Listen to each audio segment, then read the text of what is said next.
Good afternoon, everyone. It's Maria Sanchez-Keen again with the Center for Organizational Effectiveness. Thanks very much for coming back. Our topic today is influence with formal and informal leadership. Thankfully, this time it's 1 hour instead of 2, so hopefully we'll get through it with some energy. And so just a reminder of ways that we're going to participate, very similar to the last 2 times. We are going to continue to have your audio muted, so you'll just need to raise your little hand on the console there if you'd like to speak. We will continue to have interactive polls, and please use your question box and your comment box as you need to. Kathleen from our team is going to be monitoring that, and Carrie and I will be doing the webinar today once again. Reminder that where you get your interactive polls is on your handouts. It's a link to polls. I'll talk a little bit about it when we get there, but you will need to click on that, which does open up in a browser in order for you to use and provide your feedback in the polls. Okay, so the question today is about authority. And so one of the things that happens for us when we become leaders, and whether that's, again, a leader in that you're leading a project within your organization, or whether you have a leadership role, a team leader, coordinator, manager, director, you receive authority. And it's something that we don't tend to talk a lot about when we talk about leadership, but we think it's a really important piece when we think about the fundamentals and the practical aspects of leadership. And that is because understanding how to use your authority or your power as a leader is really important. And today we're going to talk about the different aspects of power, as in authority and influence, and how to hone your skills in with respect to becoming an influential leader, and also understanding when it is that you can use your authority and when you need to use your authority to really become a balanced and be able to be really effective in your leadership. And so the question is, how do leaders get things accomplished, and how are people moved and inspired to do what is necessary to accomplish the vision and really work within your mandate?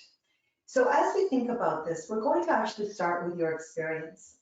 Many of you probably have people in your own lives that have really inspired you to be the leader that you want to be.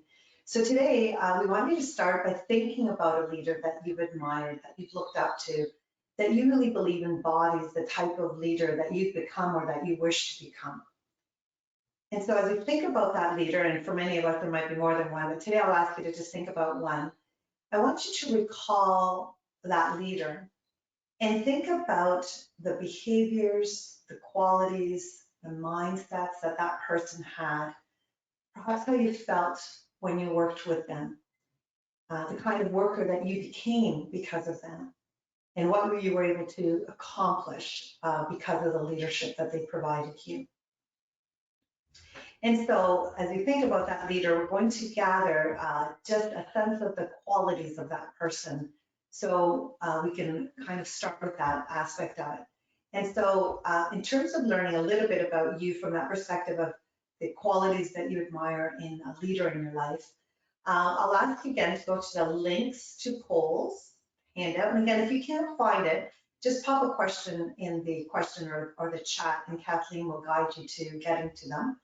And you're going to see this, and there you're going to click on the link. It will open up in your browser. And at that point, you will answer the questions in terms of naming the 3 qualities that have really stood out for you in that leader. And once you've done that, I'll ask you to minimize that, not X out of it, but minimize it, and then come back to the webinar so that you can see the results. Now, what's interesting about the one that we're doing today is that you're going to list your top 3 qualities that stood out for you of a great leader, and others are going to do the same. But this time, if you see some qualities in the list that you think, oh, I really agree with that as well, you can like that comment so that at the end we're writing our comments and then we're voting at the same time. Okay, so you see how it's working now. And then once you've written your 3, then come back to the main screen or have it there so that, stay in your browser so that you can see others' answers, and then you can like them if they're ones that are important to you.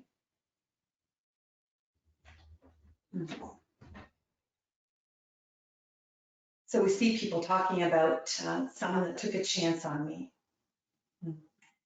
That was empathic and supportive, committed, was validating. compassionate compassion, who believed in me. Transparent, yes. A visionary, validating.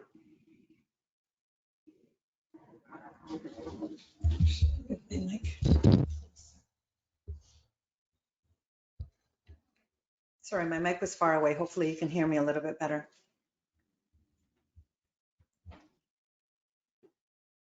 Encouraged me to grow and trust myself. Visionary. Just scroll down to see what others people are saying. Clear, concise, and organized. Honest, transparent, listening to others. Inspiring, empathic, encouraging, genuine. Someone who empowered me. Respected others' opinions, clear explanation about directions of the agency, yes. Charismatic. Come back up to see the top ones. Yeah, it's amazing how even the two are very similar. Took a chance on me and then encouraged me to grow and trust myself. Leads with patience and kindness. Authentic, emotional intelligence, decisive.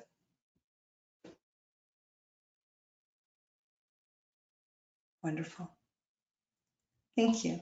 And so many of the qualities that you know of that leader are the ones that we're going to affirm today and talk a little bit about how you can grow some of those qualities to continue to be an influential leader in your organization. Didn't micromanage. Thank you. All right, so I'll invite you out of that browser and back to the GoToWebinar screen. And again, if you're not sure how to do that, then just let Kathleen know. And so we want to share, so Carrie and I just want to share a little bit about some great leaders. One great leader for me, and Carrie will share hers, and hopefully it resonates with some of what you talked about. So the person that I'm going to share, and again, certainly I've had the opportunity to work with some amazing leaders across the years, but thinking back to the years when my leadership was emerging and so much of what you talked about is clear for me too. It was someone who really took a chance on me and believed in me as well, who saw something in me that I'm not sure I saw in myself, and who nurtured and mentored me along the way. In thinking about that aspect of authority for today's topic, she was someone who really worked from a relational perspective. So she took the time to build relationships with people. And had a way of being present. You know, those types of persons that you just know, they are with you, they're listening, they're not distracted by other things. They value what you say. They look for opportunities to give you a chance to grow. That was Shirley. She was a real mentor for me from that perspective and led from that angle. And so I would call her an influential leader.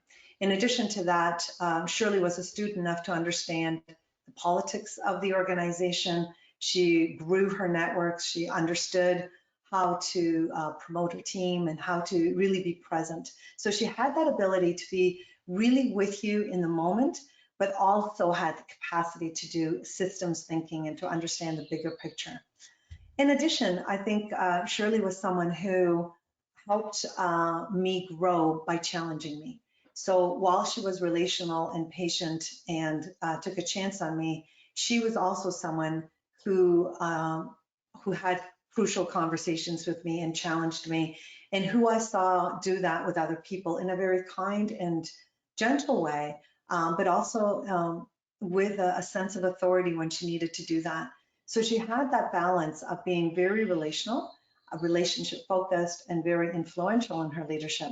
But then she also had the ability to use and flex her muscle of authority when she needed to. And I think that's a really good quality to have those aspects within herself in her leadership. So I'm going to turn it over to Carrie, and she's going to turn her camera on. She's going to share her leader, and then she's going to go on to start the aspects of the presentation from there. You good, Carrie? There you are. Thanks so much, Maria. Thank you.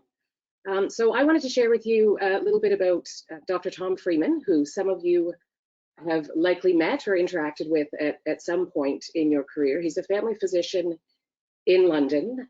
He is what some people might describe as the patriarch of family medicine in London. And he's somebody that I had the opportunity to work very, very closely with for about a decade. He was the chair chief of family medicine at the time that I met him, and he was also the board chair of the Thames Valley Family Health Team. He had really used influence to bring that organization to fruition. Thames Valley Family Health Team came together as really a voluntary coming together of a number of physicians, a number of organizations who really wanted to see change in the way the primary care was delivered in London and the surrounding area. So yeah, a man of great influence from the perspective of he's internationally known as an expert in primary care. He had that position of authority as a chair chief of family medicine, but he was a humble man. He is, excuse me, a humble man. I used to work with him, hence the was. A very quiet individual, as Maria mentioned about the leader that she described. He listened intently to anything that anybody had to offer to a discussion and took things on board and moved them forward. He used his influence to, the end result was when Thames Valley Family Health Team started, there was about 70 physicians who had voluntarily decided to participate in it. And he also used some influence with the Ministry of Health from the perspective of the way that we started as an organization wasn't the traditional way that they were funding family health teams to start. I reported to him directly as the board chair. We had many, many conversations where, again, he was inquisitive. He wanted to hear my perspective. He wanted to understand what I was bringing forward. And the other thing that I'd like to mention that we're going to talk a bit more about during this session is one of the things he did exceptionally well was lending his influence and authority to others when I worked with him. And I'm sure he's still doing that now. So the example that I would use is there was a point in time when there was a great deal of advocacy happening for effective remuneration for family health teams, that the staff who worked there were not being remunerated in the same way that colleagues in other similar organizations from similar professions were being remunerated. And the Ministry of Health made an announcement and much ado about the fact that they were going to be bringing finances forward, bringing money forward to support better remuneration. And when we got that funding, it in fact was, for some professions, as an example, there was one particular profession where what they had provided us with was the equivalent of giving those folks at a full-time position an additional $27 a year, which in my opinion and the opinion of many others was, you know, almost insulting, almost demotivating. So a letter was written. I was part of writing that letter, and other leadership within the organization wrote that letter, and we took it to Tom as the board chair and said, is this something that we can send to the Minister of Health? Would you sign it? And the letter was a very emotional letter. Maybe the language wasn't, you know, we did a fairly good job of professionalizing the language, but it was clear that we were extremely disappointed and in fact very frustrated with what had happened. And my expectation actually taking the letter to Tom was that he was going to temper it a bit for us, and he was going to say, you know, you can't say something that strong in a letter like this. And he read the letter and he gave a couple of grammatical suggestions, and then he said, okay, I'm signing this. And that was a real moment for me of seeing sort of that steel and that strength in an otherwise very, again, sort of humble and gentle and quiet person. He knew that this was the time to sort of bring forward that strength, to use his authority, to support us with his authority and his influence as much as he could, because this was the circumstance to do that. So I have great respect for Tom Freeman, and I learned so much in my time with him, and we stay in touch a little bit now.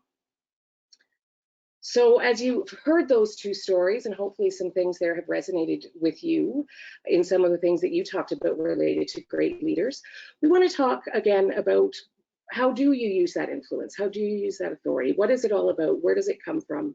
when's the right place to use it? And starting with this image of hearts and minds. And as we talked about previously, we know that leadership is about a compelling vision. Management is about getting us all to that vision safely and in an orderly fashion. And when you have a vision, the vision is ostensibly about change and the change that you want to see. And really using your influence and authority in so many ways is about bringing hearts and minds together, getting everybody's hearts and minds in sync to get us to where we want to be from that vision perspective. So we'll talk next about a model that any of you who have taken crucial conversations from Vital Smarts will have seen this already. It's a very valuable model, I think, related to human behavior and what does influence human behavior. You need to understand how you want to change behavior and what the things are necessary in order to change behavior to move towards the vision.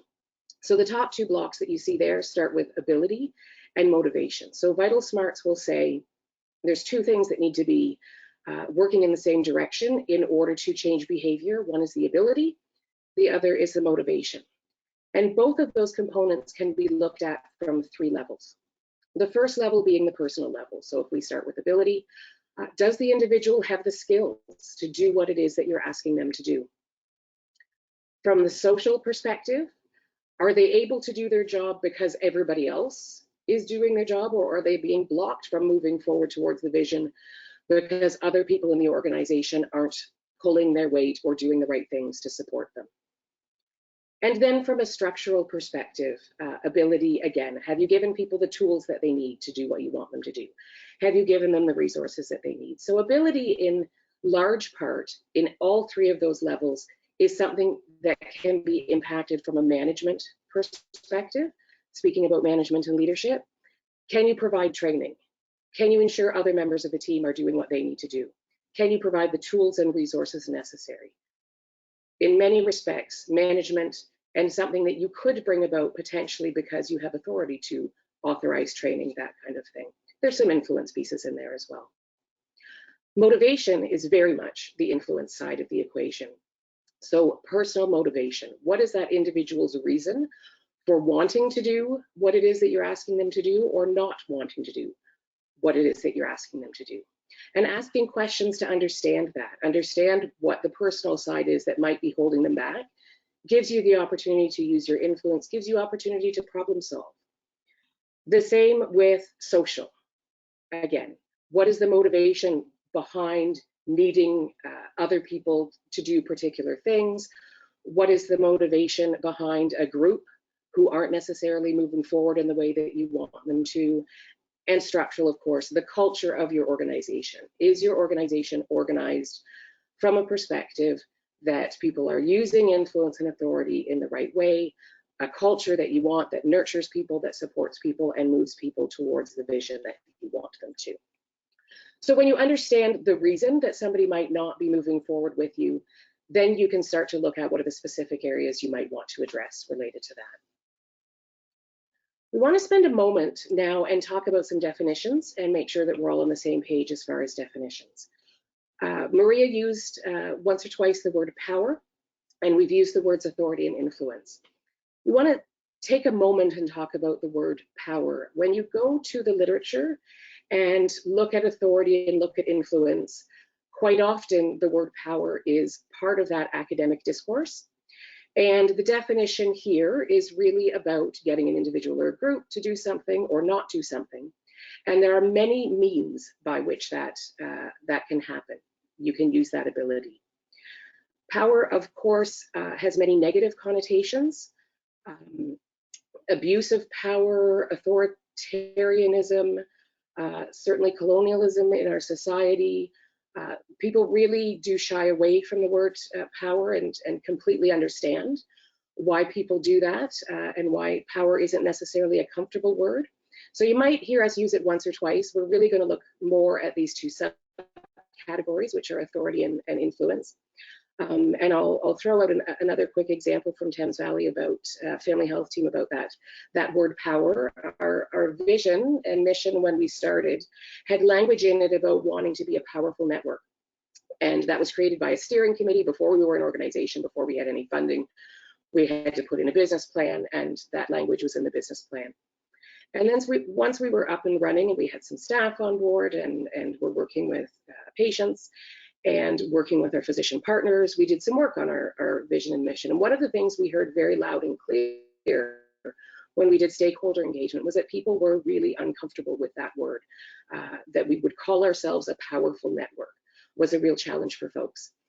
So we changed the language, and the mission statement that still stands at Thames Valley Family Health Team is that they describe themselves as a dynamic network. So understand that power isn't always negative, that power in fact is what you have when you are using authority and influence. However, it does have many negative connotations, and we're going to look at these two subcategories. We're not going to talk about coercion. We're not going to talk about some of those negative things, although coercion is certainly one of the things that's available to you when you have authority. And when we use the term authority, we define that as having the formal right to require somebody to do or not do something. And then influence is really the ability to affect the behavior of others without coercion, without authority or the formal right to do so. So people changing of their own free will, but you have influenced them to do that. So I'll just use the word power for a couple more minutes here as we talk about the sources of power, because again, when one goes to the literature, that's certainly the language that is used. But I also use the word here because it's quite interesting to me. Here we have 5 sources of power. And if you go to the literature, sometimes they describe it as 4, sometimes they describe it as 6, but it's all covered here in these 5. And when you look at them as 5 different subcategories, what you can see is sources of power in organizations. Only one of the 5 actually comes from that formal authority. The other types of power that are available are really all influence power. So we are going to focus a fair bit on influence in our discussion here today, because that is in fact the biggest tool you have in your toolkit, the most effective tool in many cases that you have in your toolkit. We will talk about authority as well, because authority is a necessary tool in your toolkit. So that positional or structural power is what authority is. And again, you have the ability to reward, the ability to punish, the ability to require people to do things. Then as we move into the realm of influence, we talk about referent power. And we heard that in some of the comments that you made in the original poll and in Maria and my description. Somebody who develops strong interpersonal relationships can influence through those. Somebody whose personality and or approach results in a great deal of respect, and that respect becomes influence. Informational power is also something that can be used as influence. It can cross the line a little bit sometimes if somebody is using information from an authoritative or authoritarian perspective. If you are purposefully hiding information, that's not what we're talking about here is influence. That would in fact be one of those negative connotations of power. We're talking about information that you have that you're distributing or sharing with people in order to affect change. You're providing people with good information to support them to moving in the right direction. Expert power is another form of influence. And again, when you're working on the front line, you're an expert in your particular field. You certainly have that influence in many respects before you have any formal authority. And then when you have formal authority, you may or may not actually be an expert in the subject area of the people that report to you, but you do have expert power in other areas. As you develop as a manager and a leader, you become an expert in management and leadership. You have expertise in getting information from people, in bringing the right people to the table. So trust and respect can come from that in-depth expertise in any particular subject area. And then the final piece of influence is about reciprocal power. And again, modeling the ability to be collaborative, lending your influence, as I described that Tom Freeman did, lending your influence to a good cause that may or may not be your specific good cause, or it may be something that aligns very well with your vision and with your good cause. And as you do that, as you are generous with your influence, other people will be generous with you and will listen to you and will support that, support the vision that you're looking for as well, as long as it makes sense to them. So we've defined a little bit of a spectrum here of working from a place of high authority to working from a place of high influence. And again, recognizing that both of those things have their place, and that quite frankly, there are many times that you are going to work in the middle of that spectrum. You're going to bring both of those pieces to bear. So we start on the high authority side. It is the most efficient thing to do. Tell people what needs to be done. It's quick, it's easier in some respects to go forward and do. It's effective when you have a binary issue. It's a yes, no answer, and somebody needs to say yes or no. Certainly safety regulations, when it's a required behavior, you're likely to be working from a place of high authority. And when there's no room for interpretation, when you do not want people to be creative with what you've asked them to do, you want them to do it exactly as they've been asked, those are the times you're going to be working in a place of high authority. On the other end of the spectrum, there are times when you're going to want to work from a place of high influence. Again, when it's important to have hearts and minds in sync with you, you want to work and use many of your tools of influence. Working from a place of high influence supports higher motivation and higher creativity. So think about that from the perspective of, I want people to help me solve this problem. I want people to help me make this decision. I want to hear the creative things going forward. And of course, that higher motivation of having some autonomy to figure things out for themselves. It's a place where you want to have dialogue. You want to make sure that you have understanding and that the people that you're working with have understanding. So it is a back and forth dialogue. It can take much longer than working from a place of authority. So again, depending on the issue at hand, depending on the urgency, we talked about this in the COVID-19 webinar that we did, you have to recognize that if you're working from a place of influence, it is going to take longer to get where you want to go. And sometimes it's important to think about what that means for you. How are you going to deal with frustration of not being able to move things forward as quickly as you might want? And of course, working from a place of high influence requires trust and respect in both directions. So those of you who we've talked before, this session is about new and emerging leaders. When you first move into a management position, first move into a leadership position, particularly if you've done so in a brand new organization, it may be hard in the very beginning to move from a place of influence because you may not have had the opportunity to develop that trust and respect yet. And I want to give you a really quick example of that for me before I hand things back to Maria. And it was when I started working at London Health Sciences Centre as a business manager. I was brand new to the organization. I was brand new. I had come from the Canadian Diabetes Association. So I was brand new really to healthcare in that really formal way. And I was not somebody who had a clinical background. So I did not have that sort of expert clinical piece behind me. And in my first couple of weeks there, somebody who reported to me, longstanding staff member, great wealth of information, great wealth of expertise, got very, very frustrated with something that was happening. And she sent out an email to the physicians in the department and essentially canceled a program, canceled a service until those physicians started doing what she wanted them to do.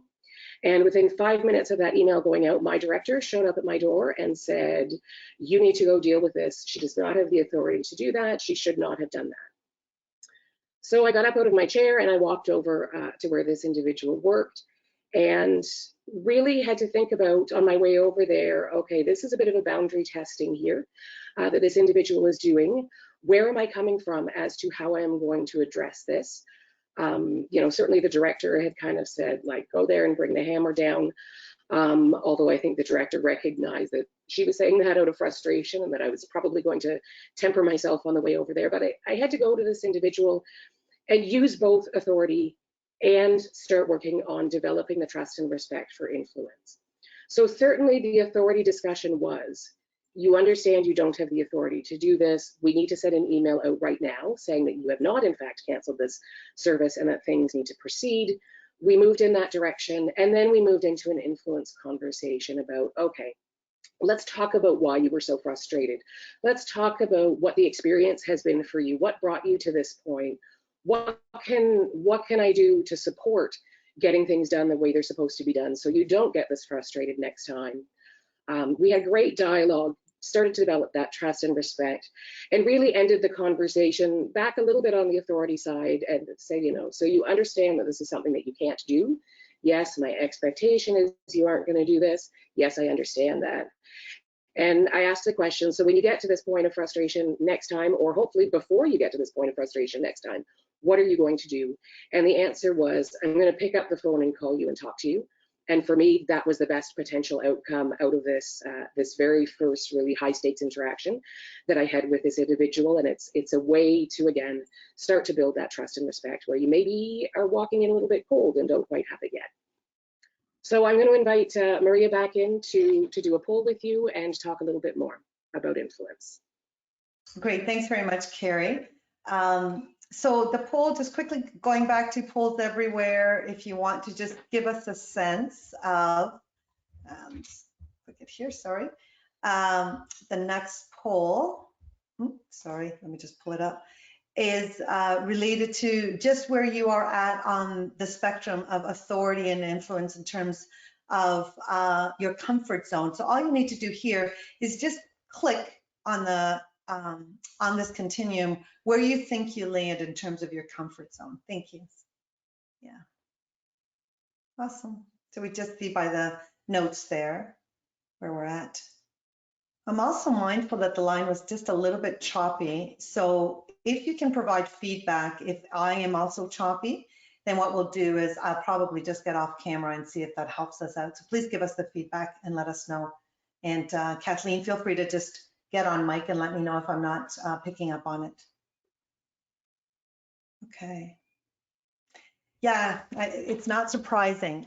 So we see ourselves, a lot of us, right in the middle of it, which is fantastic. Some of us much more comfortable in the influence element. And surprisingly, or maybe not surprisingly, not many of us here at High Authority. It is interesting that when you ask this question, it is very dependent on obviously the sector that you're working with. I imagine that if we were doing this poll in police or military, we might see a whole lot more people here. And even in accounting, we find that sometimes the sort of straight to the point aspect of it comes to mind. What this does tell us, though, is that we may need to develop our comfort with authority when we need it. But really, our goal is that most of your leadership is happening 80 or 90% of the time within the high influence or the continuum of that. And so what we want to talk a little bit about, okay, good. I'm noticing there that you can hear me okay, which is great. Okay. What I want to talk a little bit about, thank you to Carrie for these great definitions and examples, is how do we then, if we're meant to live in this area of influence most of our leadership time, and we feel comfortable there, and we're going to come back to authority to say, yeah, you still need to do this at some points. If we're living there, what is it that we need to develop to, or what are the skill sets or the areas that we need to be thinking to continue to develop our influence? So sometimes what we tend to think is influence means I'm just a really nice person, or influence means I'm always about relationship.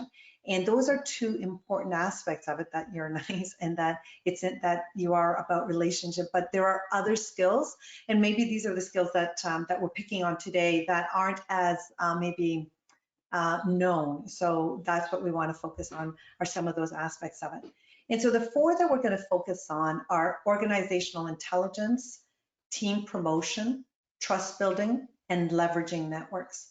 So what we need to think about is, if you are a leader that wants to really focus on influence, how do you expand your influence so that through relationship and through influence, you can get stuff done?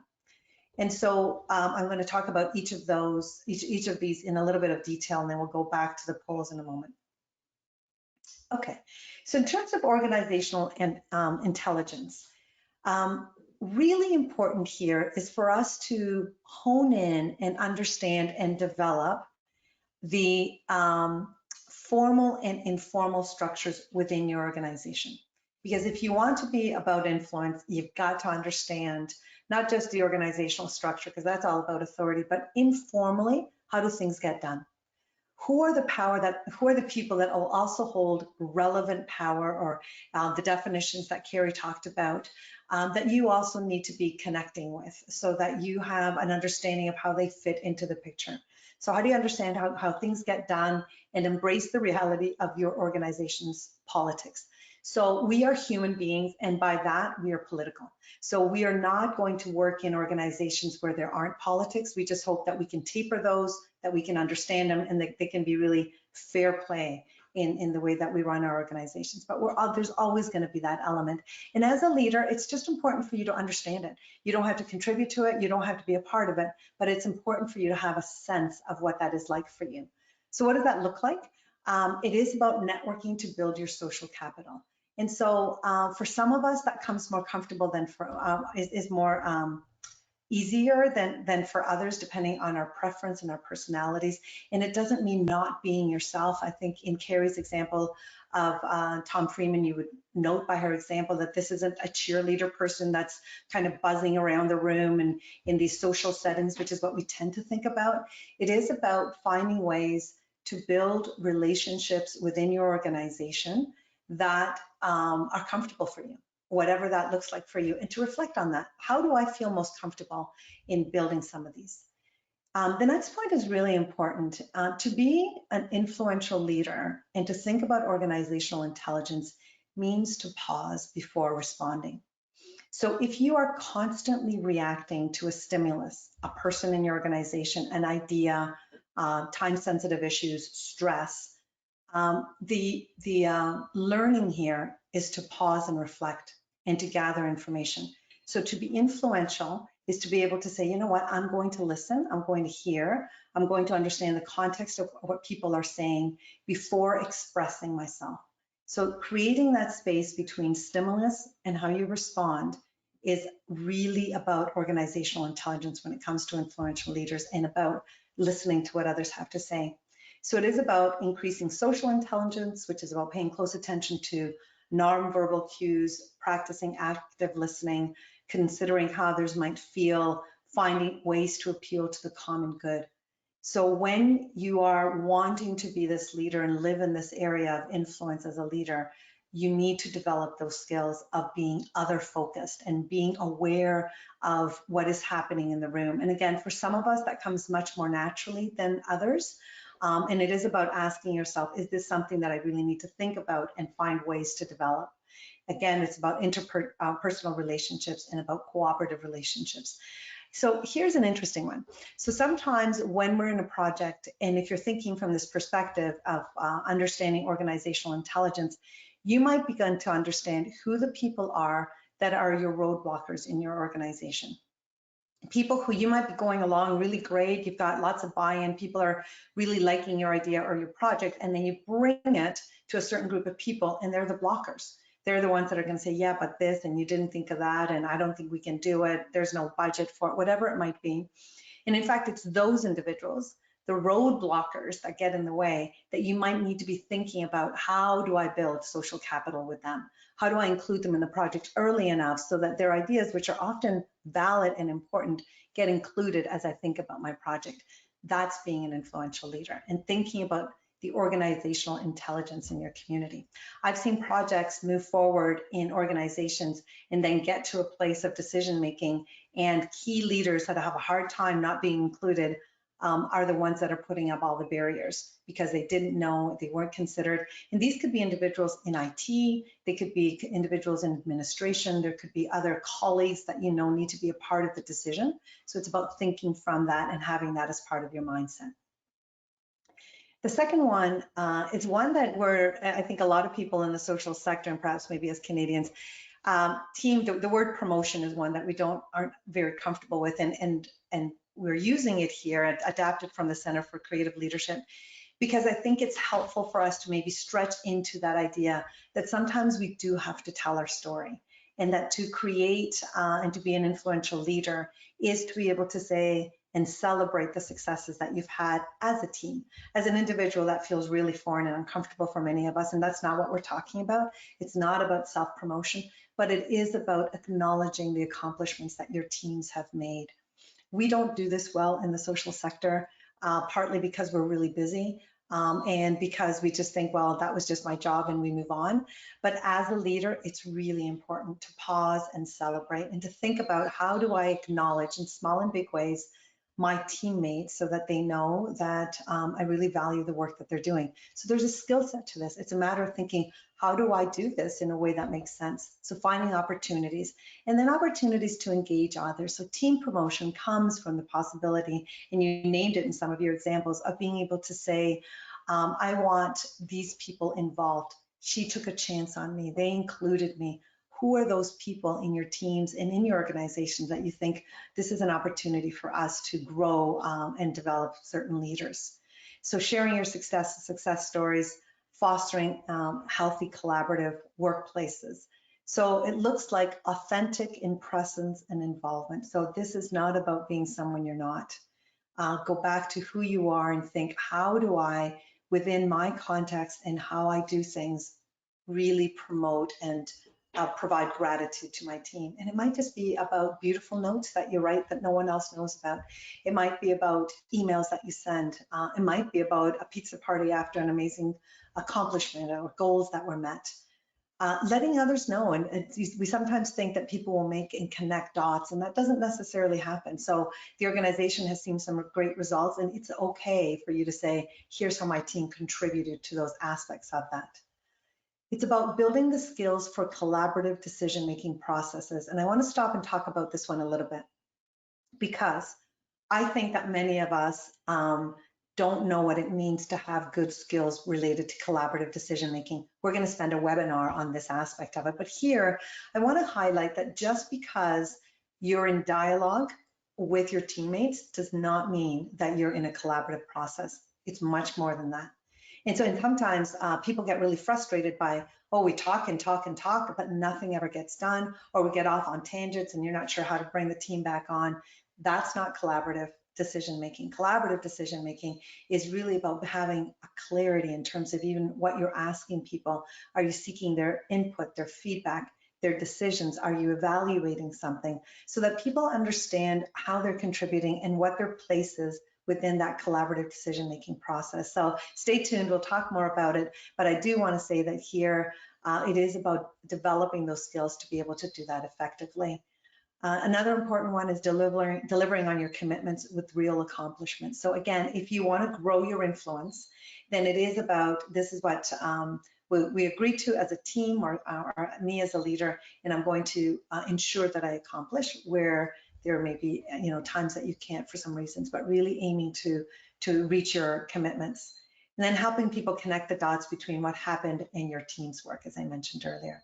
So that is about team promotion. And then in terms of trust building, this is probably foundational, and many of us know that. You certainly named those aspects in the first questions that we asked.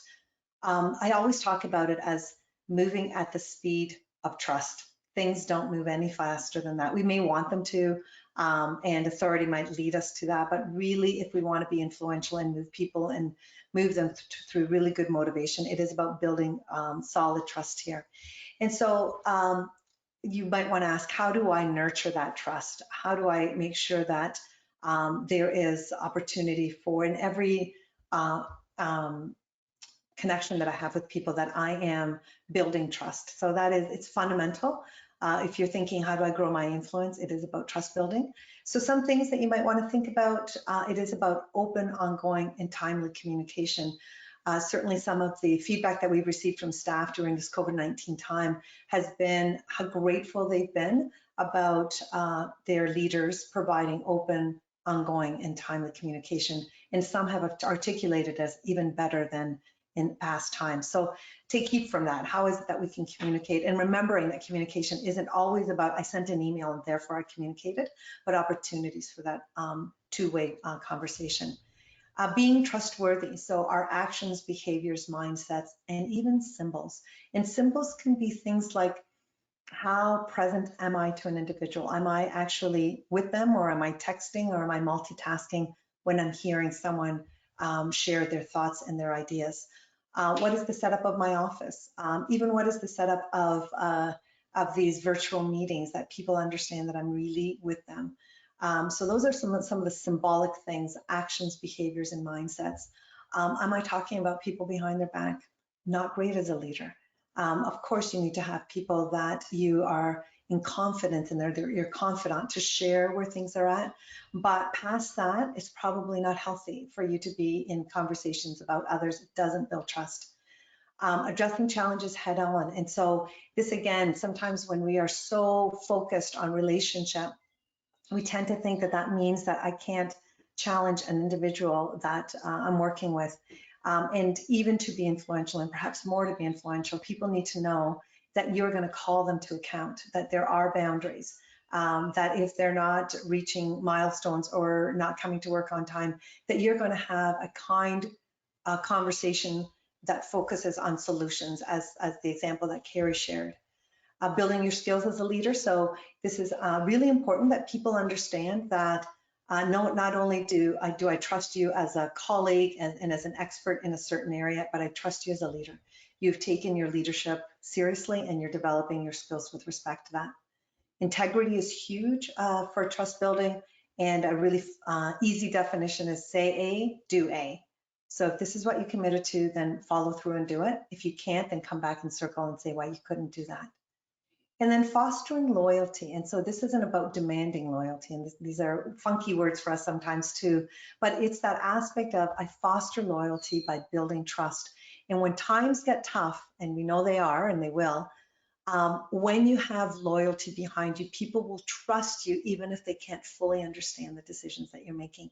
And there are many times as a leader where, and in management, where you will be not able to share all the details. HR examples are many, but there are other times when you may not be able to share everything. And if you have fostered loyalty through trust and through these other aspects, people will say, you know what, I trust her, I believe that person, I believe that they have my interest in mind.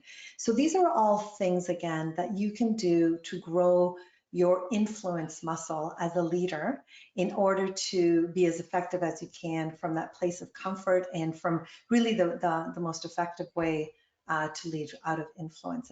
And again, we'll talk about authority in a moment.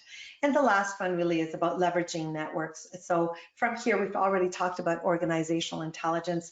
I don't know any organization that's on the phone. There's many, you know, there's employment, and then there's justice, and there's many community organizations that are with us, children's mental health, addictions, and so forth.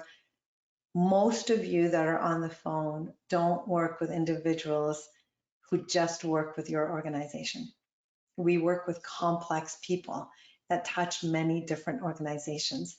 And for you to be a leader of influence, it is all about networks. It's about understanding the web that you need to create in order to support the people that you serve and to be most effective. And you might think that this is just for, you know, the senior leaders to think about the systems discussions and so forth, but I would suggest that it doesn't matter where you are. If you are an aspiring leader, if you are leading a project, if you are leading a team, a manager, a director, wherever you are, you need to be thinking, what is my web? What are my networks that I need to create in order to do my work effectively? And so you need to think about, you know, the difference between knowing an organization provides a service that you might need, and then actually knowing someone that you're in relationship with that you can just call easily. Well, it's about that. It's about thinking about the people that you serve or the project that you're starting, and really as a part and a discipline of the work that you do, mapping out that network. Who does this touch? And how early on do I need to be connecting with those individuals in order to be effective in moving this project or the work with this individual forward? So many of us are working within the context, or were working within the context of health links or coordinated service plannings, or the language that we might use, wraparound, whatever the language is, that is about wrapping services and having networks around individuals. So to be an influential leader is about building those relationships and building the ability to be seen as a trustworthy partner within that network to be as effective as you can as an influential leader. So on that note, I'm going to turn it back to Carrie, because the other side of that continuum that we just saw, oh, actually, I think there's a quick poll that we're going to do here. Sorry, I'll be quick. Past this, we're going to talk back to authority, because that's also extremely important.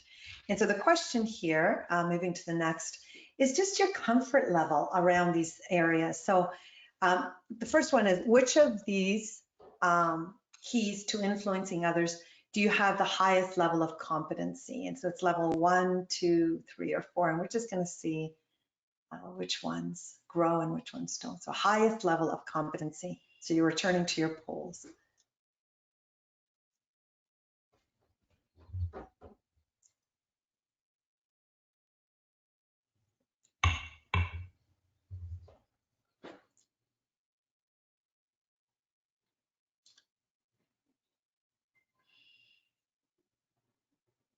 Okay.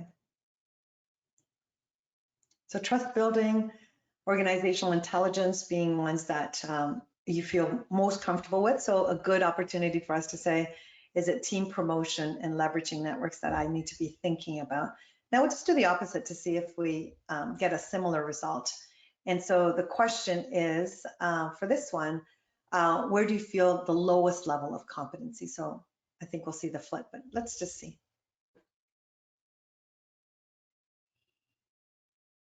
Oh, that's interesting. Leveraging networks was coming up both as a high and but also as a area of growth here. Huh. Okay. So leveraging networks. Okay. So it might be something that we might be thinking about adding some more information on how you might do that. Again, no matter where you are within your organization related to leadership. Thank you. So on that note, I'll turn it back to Carrie to talk a little bit about this idea, but wait, what's the place of authority? I'll turn it back to you, Carrie. Thanks so much, Maria. I'm going to leave my camera off in hopes that it makes my audio a little bit clearer. And so we're going to talk about the place of authority, recognizing that, as Maria just discussed, most of the time, ideally, you're working from a place of influence, but that authority is a critical component of a formal management or leadership position.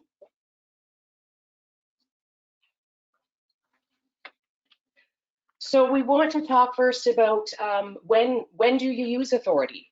Authority is appropriate, authority is necessary, authority is part of your management role of keeping order. We have a few listed here. The first couple lean a little bit more into influence than authority. However, as a formal leader, providing praise just has a bit of a different flavor to it. Then, although people appreciate it from coworkers, people very much appreciate it from clients and patients. In particular, amplifying that impact. I worked with somebody who was very, very good at, whenever something came through from a client or a patient, sort of forwarding that on and adding their own sort of comment about how nice it is to see and hear these things, to praise people.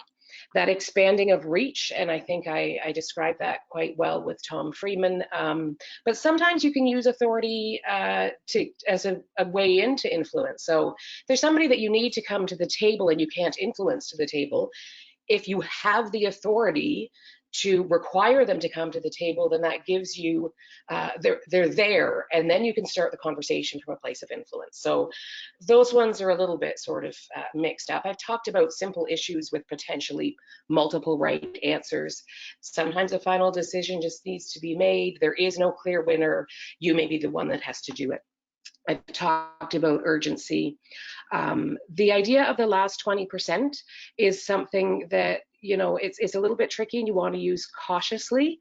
You may be able to influence people the first 80% of the way, and then you may have to sort of require it. So a new program or service, you may be able to rely on people who are interested and motivated to get it started. And then at some point you may have to say, okay, this is how we're moving forward. Those of you who weren't interested in getting on board now must get on board. And I say use that cautiously, because if you always use that strategy, then people will start to feel like, well, they're going to try and talk us, you know, they're going to talk nicely to us and they're going to try and get us to volunteer, but we know they're just going to make us do it in the end. So it is something that you can do, and you can do it effectively, particularly if you're using the volunteers to gather evidence that you can then use to convince and influence the other people. But be a little bit careful of moving to authority as just a way of getting the last few people on board. The next three all work together really and want to be, again, that management, keeping order, so important when you're talking about issues of risk, when you're talking about issues of safety, when you're talking about HR issues, and making sure that the order is in place that allows us to focus on the vision. I think a lot of people who first move into sort of a supervisory or management position don't realize the responsibility associated with some of this legislation and policy and the HR issues. The easiest example of that is if you are a supervisor and the ministry decides to fine your organization because of something that happened from a health and safety perspective, you as a supervisor can potentially get a fine yourself. So a staff member never wore their PPE for some particular issue. You kind of let them get away with it. You tried to talk to them about it, but you never sort of exerted your authority and made them use it. Something happens to them as a result, they'll get a fine for not using their PPE properly. You as a supervisor may get a fine that your organization isn't allowed to pay for you if you did not exert your authority to make sure that they followed policy.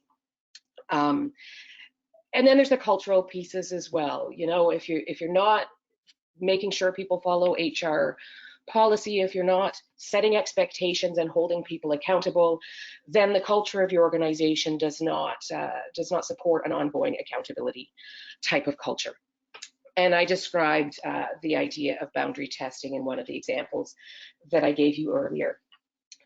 And just briefly on how to use authority wisely in these instances where you do need to use it. How can you use it well? One of them is very much about telling people in advance how a decision is going to be made. Don't tell people that you're going to be coming to a collaborative, consensus-built kind of decision if really you're planning on making the decision and you're just gathering information from them. I've seen experiences of people having misunderstandings, thinking that it was a shared leadership where the group was going to come up with a decision, and the official manager or leader at the end said, no, it's my decision. I was just getting information from you. Don't tell them that at the end. Tell them that at the beginning so that they understand the process and how it's going to work.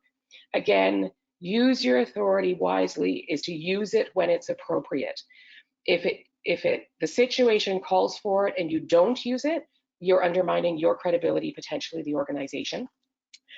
And there's a resource attached to this slide that I would advise you, if you're interested, to click on and take a look at.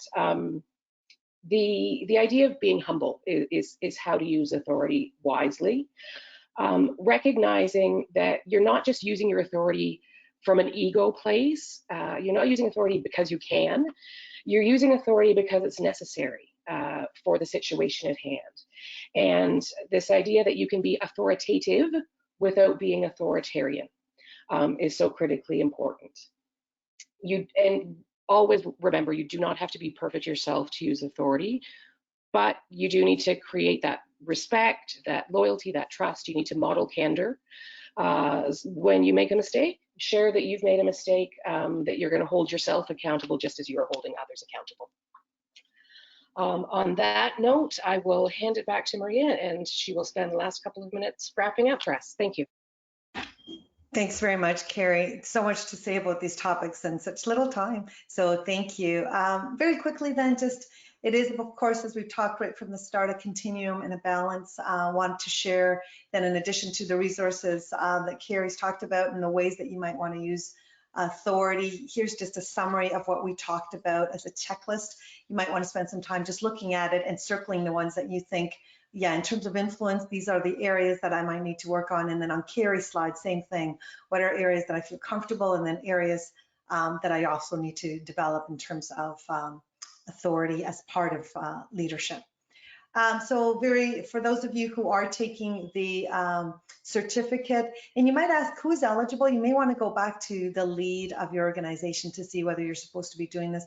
We have received submissions for the webinar 1 and 2, although we haven't received them all. So given that it is COVID-19 time and times may be really, really busy, we will extend the deadline until Friday for you to submit. And again, if you're not sure, we invite you to go back to your leader to determine whether you should be doing the certificate part of it.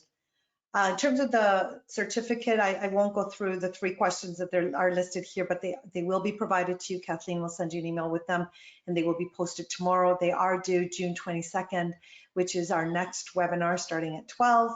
And on that note, I think we'll just have you complete the last question, if I can pull it up, which I can, which is just for our help, 1 word to describe how you are leaving our session. We know that was a lot of information. We hope it was helpful to you. And there is a opportunity to provide more feedback, and Kathleen will let you know how that happens as well. Thanks very much, everybody. And we'll just watch the words come up as we say goodbye. Thank you.